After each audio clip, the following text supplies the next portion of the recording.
روز دوشنبه دادگاه مسکو حکم حبس پیشکی راننده قرغیز چینگیز اناربک را صادر کرد. شام شنبه 16 ایون این شهروند 28 ساله قرغیزستان تاکسیش را بر روی رهگذرها در کنار میدان سرخ روسیه روانه کرده کمش 7 نفر را مجروح نمود. اناربک میگوید بعد 20 ساعتی کار در سر چنبر ماشین خوابش برده و جای ترمز گاز را زیر کرده است. در دادگاه او گناهش را اعتراف کرده از زخمیان عذر خواسته است. وکیل راننده قرغیز میگوید بازبینی حکم را طلب خواهد کرد.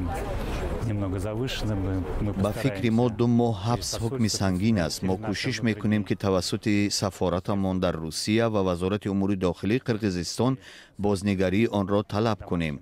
ما دادگاه و نهادهای مربوطه را آگاه کرده ایم.